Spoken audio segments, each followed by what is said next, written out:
Hello everybody and welcome back here once again to IndySportsCrew.com and my Monday night reaction. And what can you say? The Colts got another big victory, this one at home. They beat the Titans 27-3 at Lucas Oil Stadium, and they actually outscore the Titans 20-3 in the second half to get this one done. And the first half was not the best they've played, but the second half, they just continue to find ways to win football games. They've done it all season long. Now they've done it 9 times, which is remarkable, and they're 8-1 in games decided by one possession or less. That's why you're staring at the 9-4 record. That's why you're staring at a playoff berth. But let's focus on this game here shortly against the Titans. And you look at the overall season for the Colts. They've just, even though they haven't played well at all times, they've just kind of found themselves in games and found a way to pull themselves out of games. But the biggest key in the game against Tennessee was causing turnovers. The defense caused 2 huge turnovers of the Titans, and that was the difference in the game, in my opinion, because this is a team, the Colts, they're minus 16 on the season in turnover differential, but Cassius Vaughn with a huge interception, basically on the 2-yard line, falls into the end zone for a touchdown. That puts the Colts ahead in the second half, and then later on, a second interception by the Colts defense sets up an Adam Vinatieri field goal.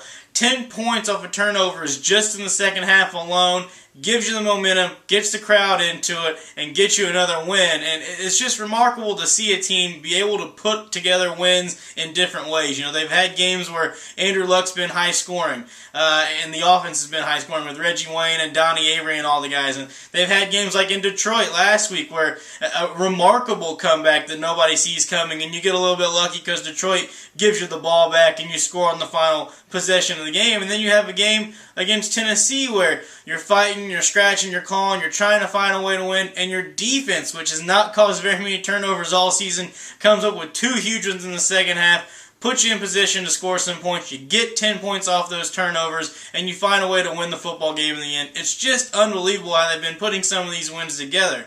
Another key point to this game is Andrew Luck kind of had an off game. He was only 16 for 34 passing. He threw 2 interceptions in the game, but the offensive line and the running attack really kept Tennessee at least off balance enough to open up some offensive lanes for Luck when he didn't have to make a pass. But the offensive line opened up from some holes for Vic Ballard. He had 19 carries, 94 yards on the ground, and you know, Vic's been a guy who's, you can see him, he's been improving each and every week. He's a pretty solid back in between the tackles, and he's got a little bit of a burst, and he can, break runs of 10 and 15 yards if he needs to, and that's exactly what happened against Tennessee yesterday. And, just having that rushing attack, as you look ahead now, it's late in the season, you're going to have to make some plays. You might end up having to play in a cold weather stadium as you get here towards the end of the season, and if you can get that rushing attack going, it just allows Andrew Luck a little bit of time. And they had an unbelievable pass rush, the Titans did yesterday,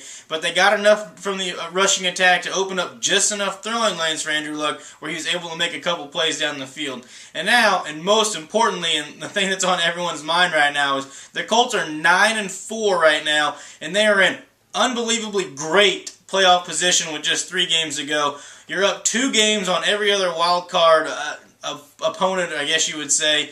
Any other team that's in the running for a wild card at this spot. You're 2 games up in the loss column. You're 2 games up over Pittsburgh and Cincinnati, and you're 3 games up in the loss column against the Jets, although the Jets do hold the head-to-head tiebreaker against you if that does come down in the end. But right now, I mean, with 3 games remaining, you win one of the final 3 games and you're in the playoffs. But, I mean, you're looking at the 5th seed in the playoffs. That could help you out depending on how the playoffs are going to shake out. But, I mean, you are in unbelievably great position right now. And as we talked about last week on the Monday Night Reaction, nobody at the beginning of the season thought that at this point in the season the Colts would be 9-4 and primed and ready to go for a playoff spot. And just a side note, depending on how the Monday night game shakes out tonight between Houston and New England, the Colts still have an outside shot at winning the AFC South Division.